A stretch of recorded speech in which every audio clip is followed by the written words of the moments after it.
Assalamualaikum warahmatullahi wabarakatuh. Baik lagi bersama gua Babe Cilik dari Ekspedisi Lorong Waktu. Kali ini babenya nggak kumisan nih, ya kan? Nih sekarang kita lagi ada di lokasi pemakaman Balik Kambang ya. Nah, mau tahu kan? Gua bakal bahas apa sama yang di belakang sini nih? Ada yang lihat nggak? Pasti dong, lihat dong. Yaudah, lanjut aja.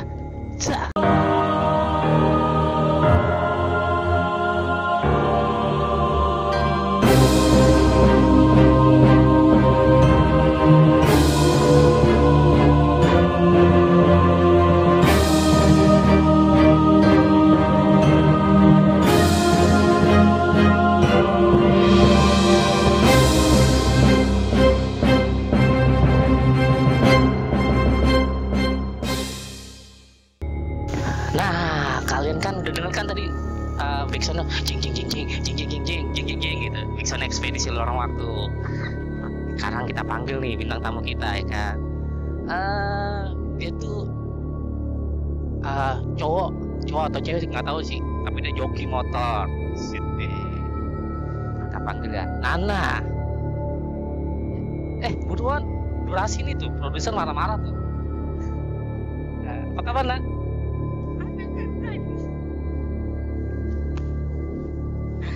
Baik. Selain ada Nana, ya, ini dia nih bintang utamanya.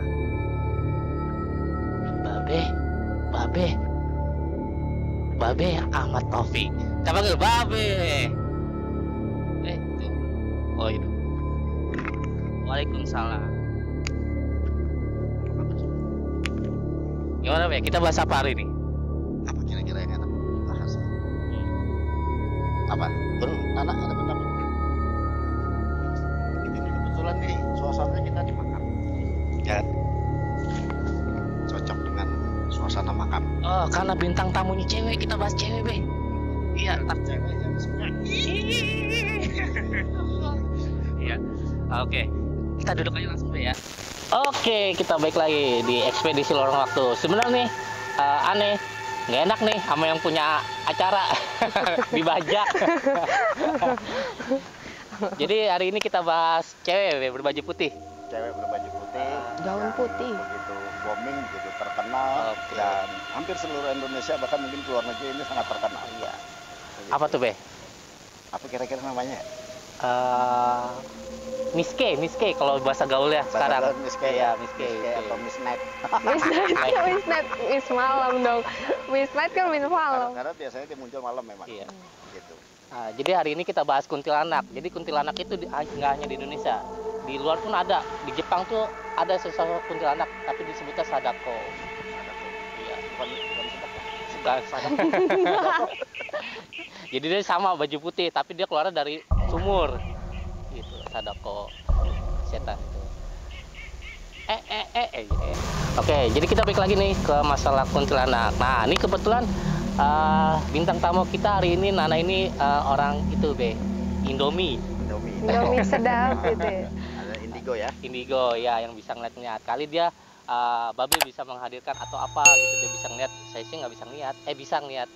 Ya kalau kita ngelihat Iya. yang normal-normal. Benar Nah, ya. kalau dia ngelihat sesuatu yang biasanya nggak dilihat oleh orang. Benar, orang lain. Orang lain. Yang nggak normal dia pokoknya. Banyak berarti emang nggak normal. Dia doang yang nggak normal. Nggak normal, dia nggak normal. Oke. Jadi sebenarnya kuntilanak itu ada di Indonesia tuh kapan sih, Be? Kuntilanak ada di Indonesia kapan gitu ya. Nah, ini yang luar biasa memang. Ini satu pertanyaan yang luar biasa karena memang kenapa sih kuntilanak dengan wujud Iya. yang biasa kita lihat itu dengan gaun putih, ya ada yang semacam kayak duster, long dress gitu atau macam-macam.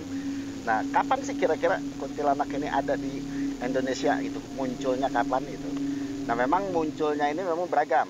Ada banyak versi tentang kemunculan hantu kuntilanak karena ya biar bagaimanapun yang namanya hantu itu ada di mana-mana. Iya, benar. Di mana-mana dan ada di seluruh pelosok khususnya di Nusantara ini, di tanah air kita Indonesia ini ada macam-macam. Tetapi ada juga yang sebagian bilang bahwa kuntilanak itu berasal awal muasalnya dari Pontianak. Pontianak ya, karena Nah, menyebutkan dengan- Pontianak itu. Pontianak, terus kemudian berarti dari Kalimantan ya. Iya benar. Dari Kalimantan ya, mungkin nanti barangkali Jian sendiri ada tahu lebih detail lagi tentang keberadaan kuntilanak dari versi yang berbeda. Benar. Begitu. Nah, jadi keberadaan kuntilanak ini yang umumnya adalah pada saat terjadi, yang saya tahu ya, Iya. terjadinya kuntilanak ada di Indonesia ini pada saat masa penjajahan Belanda. Belanda. Begitu. Kenapa pada saat masa penjajahan Belanda? Karena goib pada masa kerajaan dulu, yang wanita itu nggak ada yang pakai long dress. Pakai apa tuh, Be? Nah, Nggak pakai. semua Oh. bukan nggak pakai itu ini mah tuyul. Jadi goib pada masa kerajaan dulu karena identik dengan cara berpakaian atau apa, Oh, pakai fashionnya. itu apa namanya, kebaya gitu. Ya, kemudian. kebaya dulu kan. Ah, Jadi iya. istilahnya khususnya di Indonesia itu berbagai macam daerah itu lebih banyak orang menggunakan kebaya juga gitu Iya. kan. Kebaya lah sepakaian ibu-ibu seperti pakai kain, terus kemudian pakai kebaya gitu ya. Nah, hantu masa-masa kerajaan dulu itu cenderung dengan hantu wanita seperti putri-putri. Oh. Misalnya putri kerajaan, terus kemudian ibu-ibu gitu, menggunakan konde, menggunakan sanggul dan lain sebagainya. Ya mungkin ada yang diriap juga. Tapi setelah masa penjajahan tanah air kita Indonesia tercinta ini, baru muncullah kuntilanak ini. Kuntilanak. Oke, Nah, ya. karena datangnya kuntilanak ini menyerupai wanita-wanita sosok wanita orang-orang bule. Orang-orang boleh. Jadi sebenarnya itu yang bawa kuntilanak, ya bukan dibawa sih sebenarnya, karena ini memang hantu itu identik dia ingin menakut-nakuti kita. Iya, benar. Makanya dengan adanya kemunculan orang-orang bule di sini yang menggunakan daster putih gitu, karena pakaian bule itu kan memang cenderung Iya, ke arah dasar. daster, long Baju dress, tidur, baju tidur. kayak ya seperti itu. Iya, baju tidur di zaman Nah, dulu. akhirnya ya muncul inisiatif para jin untuk menyerupai seperti wajah-wajah mereka. Oke. Dan kemudian ada juga yang mengatakan, kalau nggak salah Jian kali ya ngasih informasi ya. Karena di Indonesia ini penuh dengan tahayul, Iya. gitu. Masa-masa dulu percaya dengan hantu dan lain sebagainya. Maka akhirnya diambil inisiatif oleh Belanda untuk menakut-nakuti bangsa Indonesia, Oke. supaya tidak keluar malam, gitu, supaya tidak ada pertemuan-pertemuan malam dan lain sebagainya barangkali. Akhirnya dicetuskanlah bahwa ada hantu wanita yang akhirnya lambat laun bernama yang kita kenal ini sebagai kuntilanak. Oke. Gitu. Untuk Nana sendiri nih, Nana penglihatan ya kayak semacam orang indigo gitu. Pernah ngeliat nggak sih sosok kuntilanak itu? Pernah. Pernah, oke. Itu maksudnya apakah dia kucel, apa nggak ke skincarean gitu, bentuk-bentuknya gitu. Beda-beda ya. Beda-beda ya. Beda-beda. Iya, beda-beda. Bedanya seperti apa? Iya, beda. Nana yang sering-sering. Nana yang lagi ditanya nih. Jadi karena penglihatan antara mungkin penglihatan Nana dengan penglihatan saya itu bisa berbeda. Iya, benar. Iya. Bisa berbeda-beda ya, gitu. Nah, yang dialami oleh Nana sendiri apa yang sering tampak gitu? Kuntilanaknya kayak ininya gede ini nih, Be. Ininya Dagunya? gede. Enggak, mulutnya. Mulutnya. Ah, Rambutnya panjang. ah. Terus wajahnya gitu, wajahnya sehalus kulit Nana enggak? Enggak, Oh, enggak. enggak. Berarti belum kena skincare tuh. Enggak kena skincare ya. jadi gimana? Kayaknya Nana nih, maaf, mungkin apa namanya, kayak masih gamang gitu apa? Belum relax. Masih grogi. Belum relax ya, belum Ah. relax ya, baru depan kamera. Biasanya ngeng, tang. Iya, enggak boleh nese dia. Joki ya? Iya, joki. Gitu. Nah, pertama kali nih Nana bertemu dengan kuntilanak itu kapan? Umur berapa? Umur pas masih SD. Masih SD. Hmm. SD kira-kira kelas berapa tuh? Kelas 4 deh. Kelas 4 berarti sekitar umur 8 tahunan ya? Iya. 10 tahunan. Enggak, 10. Iya, 10 tahunan kelas 4. Itu kenalan nggak? Enggak lah. Oh, kirain kenal. Hai kuntilanak. Posisinya gimana posisinya? Itu posisi lagi di kamar mandi sekolahan. Nah, Ada tembok, itu pojokan itu kamar mandi nggak pernah dipakai. Tiba-tiba dia ada di situ tapi nggak dekat Be. Jadi kayak kita lagi papasan gitu aja. Papasan dia ada. Nana kaget kan. Nana kaget. Habis itu hilang gitu aja. Jadi hilang gitu aja. Nah, Nana sendiri ngeliat Bentuknya ya, emang rautnya, mukanya seperti apa, dia seperti apa, apakah cantik atau buruk rupa gitu. Kayak agak hancur di sebelah sini. Hancur sebelah. Nah, Terus terus ada lagi selain kuntilanak yang Nana lihat? Kuntilanak merah. Kuntilanak merah. Kalau kuntilanak merah itu merah wanita apa? Ya sebenarnya tetap wanita ya. Ini nanti akan dijelaskan dengan kamuflasenya makhluk goib ya, jin ya. Iya benar. Gitu. Ya kuntilanak merah sama seperti kuntilanak yang putih. Tapi sebenarnya yang pada umumnya memang putih dan merah yang orang kenal gitu. Baru sekarang aja ada yang hijau, ada yang hitam karena adanya konten. Oh, enggak, itu dressnya nggak diwantek ya? Nggak diwantek. Oh. Kayak diwantek itu dress. Oh, ada hijau, ada hitam. Sekarang nih, Nana nih ya, kan kita lagi di pemakaman Balikambang. Kira-kira ada nggak sosok yang Nana lihat di sini gitu? Sosok kuntilanaknya? Itu mana maksudnya? Itu. Ya kesana aja ngeliat. Iya, udah di situ. Oh, di sini. Sangkanya Babe gitu kan. Oh, di sini. Itu yang Nana tadi jelasin sama nggak? Apa beda juga? Sama begitu. Sama gitu ya? Sama buruk rupa juga sebelah bagus sebelah ini, sebelah jelas, sebelah nggak jelas ya. Gitu. Ada berapa banyak kira-kira yang lagi nonton kita syuting ini? 10-an. Waduh, Banyak amat. Kita kayak inbox. Iya, kagak spanduk slang kuntilanaknya. 10 lebih. Ya, kalau di depan-depan masih ada lah. Depan ada ya. Kita kan yang kelihatan aja. Nah, sejak berarti Nana itu melihat awal itu sejak kira-kira umur 10 tahunan. Itu melihat awal atau memang sebelumnya sudah pernah melihat yang lain? Sebelumnya udah pernah melihat yang lain. Berupa apa tuh, kayak apa? Kalau dulu masih kecil tuh belum ini ya Be, belum ngerti gitu kan. Dulu pas SD aja nih udah ngerti, wah ini bukan orang gitu, bukan manusia gitu. Dari situ kelihatan banyak yang aneh-aneh gitu kan. Dor. Berarti kejadian itu memang Nana itu dari kecil ya? Iya, dari kecil sudah bisa ngelihat ke arah seperti itu. Ya itu rezeki. Karena banyak orang juga yang belajar pengen bisa melihat, itu sulit sekali untuk bisa seperti itu. Tapi Nana ini ya tetap aja kalau saya bilang patut syukuri karena yang begini nggak bisa dicegah. Gitu. Iya, saya aja udah mata 4 nih, belum bisa ngeliat. Belum bisa ngeliat juga ya? Udah mata 4 nih, ditambahin. Nah itu anugerah gitu.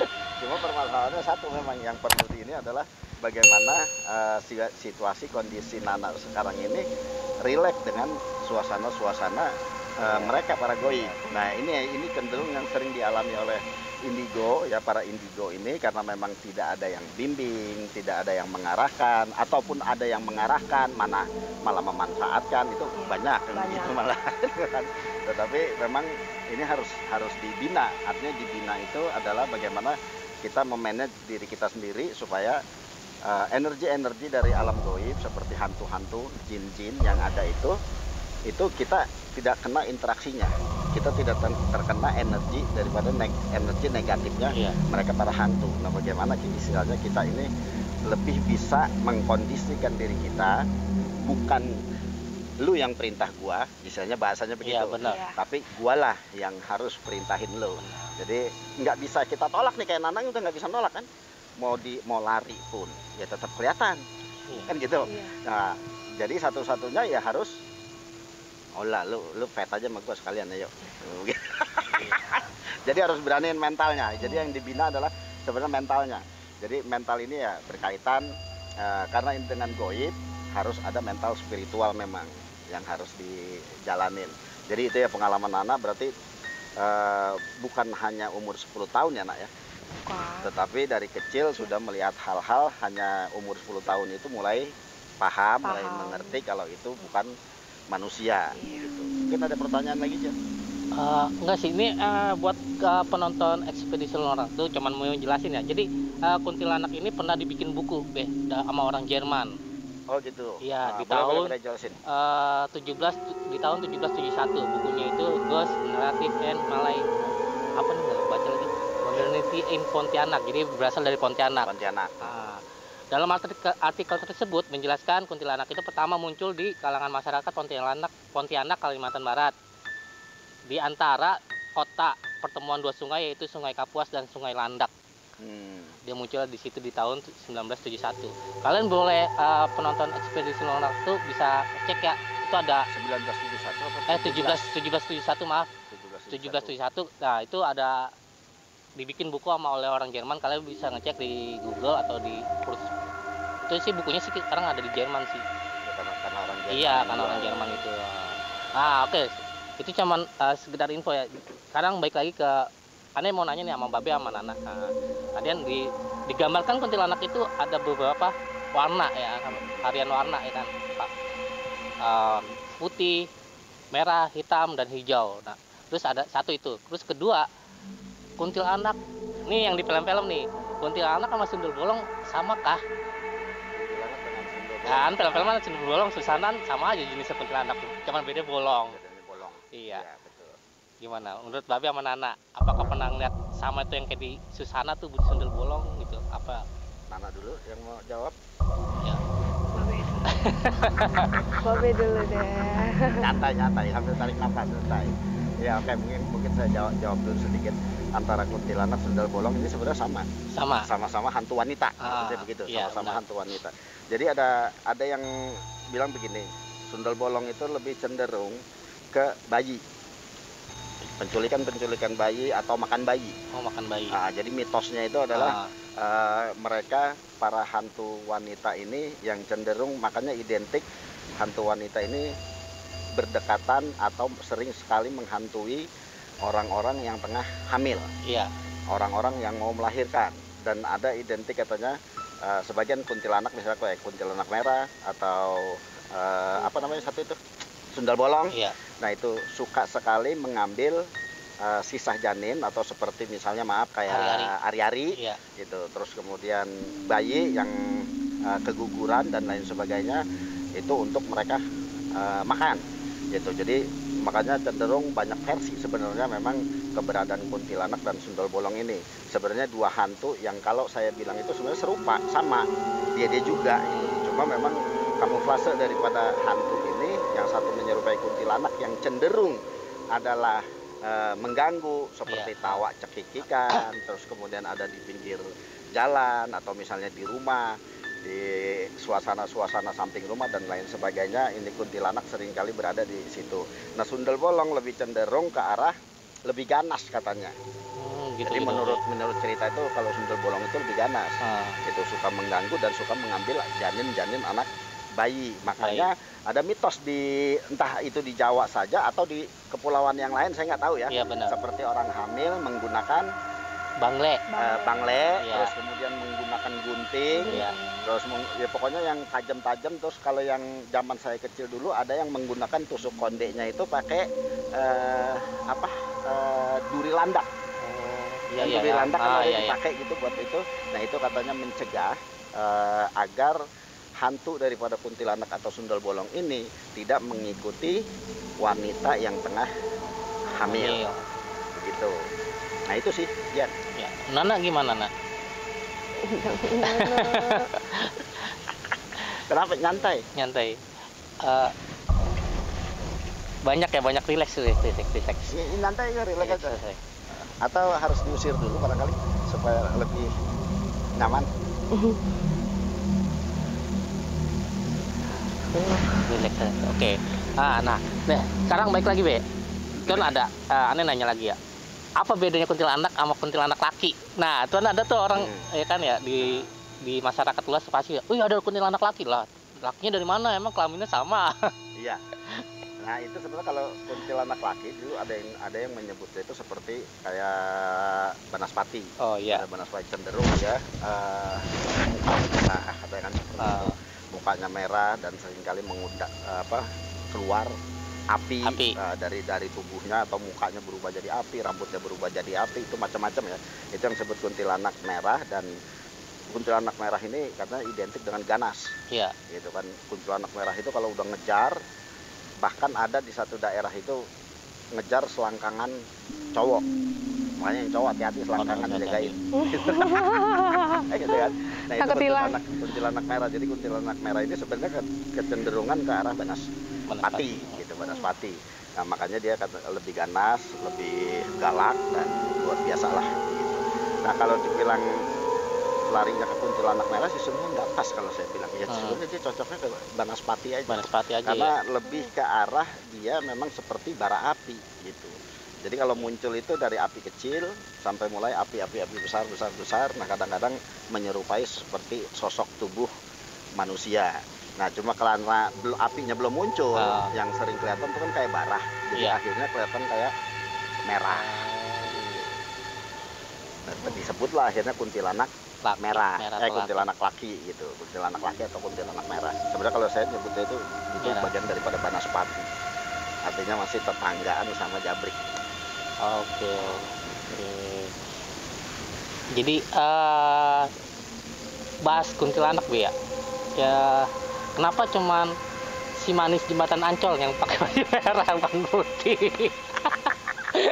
Ini just kidding ya untuk penonton ya Ekspedisi Lorong Waktu ya kan. Namanya juga aneh ngeliatnya film, bukan ngeliat hantu beneran. Sebenarnya pun ini sudah terjadi kalau boleh dibilang itu peralihan fashion sebenarnya. Kalau kuntilanak yang disebut si manis jembatan Ancol pada tahun masa perjuangan dulu, dia juga nggak pakai daster, nggak pakai daster, nggak pakai seragam ini, dia tetap pakai kebaya. Kenapa? Karena memang orang zaman dulu gitu. Jadi nggak menggunakan kebaya, nggak menggunakan daster gitu, masih menggunakan kebaya. Nah entah kenapa, ya kan proses perjalanan waktu berubahlah fashionnya si manis jembatan Ancol. Kok jadi pakai bikini malah apa namanya ini yang apa sih? Rok mini. Ya kayak rok mini itu yang terusan long dress tapi di atas lutut. Ya dia mah kagak tahu, dia cowok. Oh iya ya. Dia kalau kalau ini karbu. Gusi. Iya. Nah itulah sebenarnya salah satu yang bagian nanti akhirnya ke proses sebenarnya mereka ini siapa sih gitu. Makhluk-makhluk ini sebenarnya siapa sih? Kuntilanak ini siapa? Yang merah, yang putih gitu kan. Kalau yang disebutin sebenarnya yang hijau, yang hitam itu saya bilang itu cuma adanya di konten. Nah, jadi kalau yang identik dengan orang ketemu itu rata-rata antara merah dan putih. Yang umumnya itu putih. Begitu seperti pocong dan yang lain-lainnya juga itu seperti itu. Begitu. Nah, nanti akan kita bahas sebenarnya kenapa bisa terjadi perubahan. Ya contohnya seperti yang Jan bilang itu. Kan itu sebenarnya juga disebut kayak kuntilanak, si manis jembatan Ancol. Nah karena adanya di Ancol, masyarakat dulu Betawi dulu, orang-orang Jakarta itu masih menggunakan kebaya. Iya benar. Belum menggunakan dress ya, model baju-baju dress itu. Makanya hantunya awalnya menyerupai kebaya. Aisyah. Gitu kan. Nah terus kemudian berjalannya waktu kok si manis jembatan Ancol ini jadi berubah gitu. Nah inilah nanti yang akan kita bahas tentang kamuflase tipu daya makhluk-makhluk yang disebut jin. Oke nih, Nana dari tadi diem aja nih kan. Kira-kira ada apa sih di sini? Kenapa kok jadi diem sejenak gitu? Apa yang jelas sana? Kayak rame. Tapi rame di kuping kan? Penglihatan juga rame. Penglihatan juga rame. Jadi ya beginilah resikonya kalau jadi kalau sebutan sekarang indigo ya. Jadi misalnya ya resikonya indigo begini. Tetapi ini nggak bisa ditolak. Ya seperti saya bilang kan tadi, ini nggak bisa ditolak. Tetapi bagaimana ini bisa diatasi. Nah, bagaimana cara ngatasinnya? Oke. Sering-sering datang ke rumah bawa gula dan kopi. Rokok. enggak produser begitu ya. dicatat ya di bawah. Enggak begitu ya. Jadi saya mungkin yang Nana alami pernah saya alami dulu gitu. Jadi ada rasa takut yang luar biasa itu. Tetapi mengatasi rasa takut itu saya memang harus langsung datang ke lokasi gitu. Artinya tetap harus ngelihat, penasaran itu, diliatin begini lagi, buang lagi, lihat lagi, buang lagi, lihat lagi, terus lama-lama tuh oh begitu ya, tuh ada rasa penasaran, oh begitu bentuknya, oh begitu, oh begitu. Jadi akhirnya tanpa sadar itu kita natap terus gitu ya. Awalnya tetap begitu, nak buang muka ini lagi, penasaran, lihat lagi gitu, terus begitu terus, tapi terus lama-lama entah ya secara otomatis sih sebenarnya kalau mau dibilang tuh, lama-lama kita akan terus mandang dia sampai dia mandang juga, mungkin ada reaksi dari dia. Seru tapi ya, barangkali awalnya kaget, tapi seperti yang saya bilang tadi, mengatasi itu perutnya yang dibantu. Ada yang terbang-terbang nih, gip-gip. Jadi ada energi dari tubuh kita yang keluar, mereka tidak bisa mendekat. Gitu kan, yang penting itu dulu, jangan sampai mereka Pocong cinta. nggak pernah kesurupan tapi kan. Ya, jangan sampai kesurupan karena nggak enak kesurupan gitu. Apa ya orang gila dan dikatain dulu. Oke, tadi sampai di mana sih? Kuntilanak sih. Jadi gini tadi udah dari zaman dulu kuntilanak ya kan, terus sampai Amen nanya tentang Simanis Jembatan Ancol ya kan. Untuk kuntilanak juga. Nah, sekarang berarti kuntilanak ini berbentuk jin ya. Nah ya berarti berbentuk jin. Berarti dia berkamuflase dari zaman dulu sampai sekarang, yang kayak kita tahu misalnya Simanis Jembatan Ancol lah yang pakai baju seksi gitu. Berarti dia berkamuflase gitu tuh ya. Betul. Nah, itu menyiasati untuk manusia atau apa gimana gitu? Dia kenapa harus kayak gitu? Ya sebenarnya dia ngikutin juga, ngikutin zaman, artinya ngikutin zaman gitu. Jadi maaf, artinya kuntilanak ini atau jin-jin ini dia juga nggak mau ketinggalan zaman. Jadi selalu ikut fashion yang ada gitu. Jadi perubahan zaman, perubahan pola berpakaiannya masyarakat pada umumnya yang ada, dan hantu pun akan ngikutin gitu. Jadi makanya kalau zaman dahulu kan identik orang itu nggak ada yang ketemu hantu-hantu yang menggunakan dress, gitu, karena memang belum ada yang pakai dress. Jadi zaman terdahulu yang saya baca juga, yang saya paham juga, saya tahu juga, memang hantu itu lebih umum ke pemakaian masyarakat Indonesia pada umumnya di daerah manapun gitu. Setelah masuknya penjajahan ini, maka kuntilanak pun akhirnya beralih, dia mau nyoba juga dong. Bagaimana rasanya dia pakai dress gitu kan. Nah, terus kemudian dia nanti jadi apa gitu setelah pakai dress. Kalau dulu disebutnya putri-putri kan gitu, ada putri kerajaan, dan nanti ada bidadari atau apalah sebutan-sebutan daripada makhluk-makhluk gaib itu. Nah setelah adanya dress masuk ke Indonesia ini, barulah kata-kata seperti kuntilanak.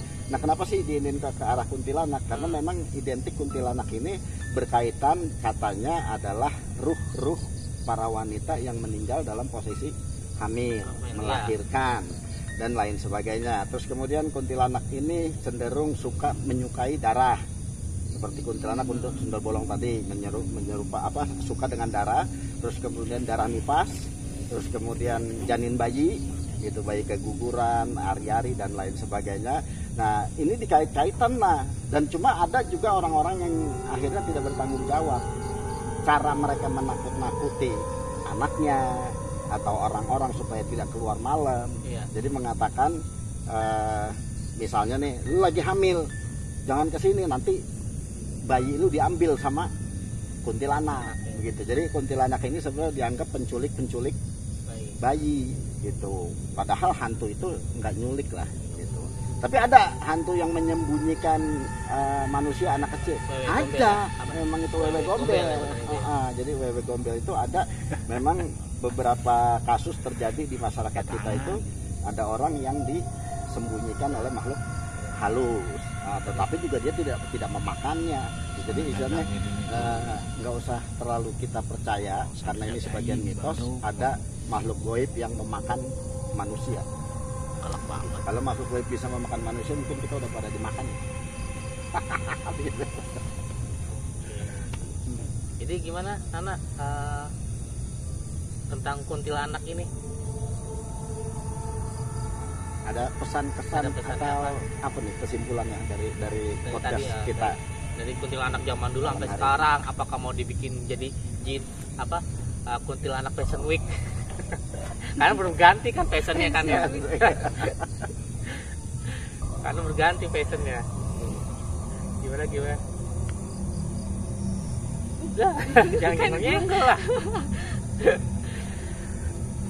Ya memang seperti itu ya, karena sulit ya. Ini kita maklum karena juga termasuk pertama untuk jalan-jalan ke tempat misteri begini ya, yang orang bilang, apalagi kan kita berada di taman makam Balai Kambang yang sebelahnya kita ini memang sudah almarhum dan almarhumah. Cuma di sini seringkali terjadi penampakan hantu pocong dan hantu kuntilanak di makam. Ini sebenarnya adalah satu bagian dari fitnah makhluk-makhluk jin ya, yang kita sebut hantu untuk menghantui, untuk menakut-nakuti kita masyarakat bahwa orang yang sudah meninggal itu akan menjadi hantu. Nah, sebenarnya tidak ada orang meninggal itu jadi hantu. Jadi hantu itu adalah bagian daripada makhluk yang namanya jin, karena jinlah yang bisa berubah-ubah wujud. Itu sesuai hakikatnya, jadi sesuai syariatnya. Jadi jin ini berkamuflase, suka berubah-ubah wujud karena dia bentuknya seperti asap. Asap itu bisa tipis, bisa tebal, bisa kecil, bisa besar. Nah, itulah namanya makhluk goib ya, karena goib itu ya asap mungkin terlihat tapi kan nggak bisa dipegang gitu. Nah, dia juga bisa berubah-ubah bentuk ya, bisa berubah-ubah bentuk. Jadi sebenarnya nggak ada hantu yang baku yang namanya kuntilanak, nggak ada hantu yang baku namanya pocong. Semuanya adalah kamuflase dari bangsa jin yang hendak menghantui kita atau menakut-nakuti kita supaya kita berkeyakinan orang yang meninggal menjadi hantu. Nah, sekarang pertanyaannya untuk penonton, yakin nggak? Maaf, kalau ada keluarga Anda posisinya hamil, meninggal dunia, apakah Anda mau mengatakan nanti dia jadi kuntilanak? Kayak gak bener kan? Gitu. Itu nggak ada ya, nggak ada gitu. Jadi saudara kita, keluarga kita yang para wanita yang apabila dia mau meninggal dalam posisi hamil atau meninggal melahirkan ataupun dia ya lain sebagainya lah, identik dengan itu, tidak akan pernah jadi hantu. Dan tidak ada ruh manusia itu bergentayangan menjadi hantu. Yang ada adalah bangsa jin yang menyerupai seperti wanita-wanita atau pocong-pocongan itu untuk menakut-nakuti kita supaya keyakinan kita kepada Allah Subhanahu wa taala jadi semakin menipis. Nah, itulah kenapa kita akhirnya jadi takut, was-was dengan suasana angker, wingit dan lain sebagainya. Jadi seperti biasa, jadilah orang yang berani dan jangan pernah takut. Au. Jadilah orang berani, jangan pernah takut. Tuh, jadilah orang berani, jangan pernah takut. Lu yang takut. Jadi gimana kesimpulannya lagi dia? Kesimpulannya sih ya, jadi hari ini ya kita udah ngebahas nih dari kuntilanak pakai kebaya, kuntilanak pakai dress baju-baju zaman Belanda, long dress, terus sampai kita ngebahas juga kuntilanak sekarang yang modern ya kan. Jadi itu semuanya hanya kamuflase mereka yang mengikuti zaman ya Be ya. Kayaknya udah seperti itu aja Be ya, kita bakal tutup ya. Oke. Abah Be mau nambahin untuk penutup? Yang jelas tingkatkan keyakinan kita kepada Allah Subhanahu wa taala dan senantiasa berselawat kepada baginda Nabi besar Muhammad sallallahu alaihi wasallam. Jadi jangan pernah lagi kita tertipu dengan apa yang disebut dengan hantu-hantu yang menyerupai daripada kuntilanak ataupun pocong ataupun apapun. Semuanya bergantung daripada mindset kita dan keyakinan kita sebenarnya. Apabila kita meyakini segala sesuatunya itu tidak ada, maksudnya tidak ada itu bukan berarti kita mentiadakan mereka, tetapi kitanya yang menganggap mereka masa bodoh, nggak ada lu di depan gua. Kalau mindset itu ada, insya Allah kita akan menjadi orang yang lebih berani gitu. Dan saya bilang tadi, tidak ada ruh yang menjadi hantu atau menjadi setan gentayangan. Yang ruh adalah ruh, hantu adalah hantu, dan mereka lah yang bertipu muslihat dengan kita agar kita percaya dengan kamuflasenya mereka. Begitu aja dia. Oke, yuk siap. Buat kalian nih yang masih penasaran, nggak hanya sekarang Nana ya, kalian mau misalnya jadi narasumber atau merasakan gitu, yang dirasakan Nana sekarang, yuk komentar di TikToknya, di YouTube-nya Ekspedisi Lorong Waktu. Oke, saya Jian, Saya Nana. Saya Babe Ahmad Taufik. oke, kita akhiri sudah podcast hari ini tentang kuntilanak dari Ekspedisi Lorong Waktu. Wassalamualaikum warahmatullahi wabarakatuh. Dan satu lagi, siapa orang yang menyebut kuntilanak? Tulis di kolom komentar ya, biar Orang rame. Yang pertama Menyebut kuntilanak, kuntilanak. tulis di kolom komentar ya, biar rame. Bener nggak, Be? Oke. Bye.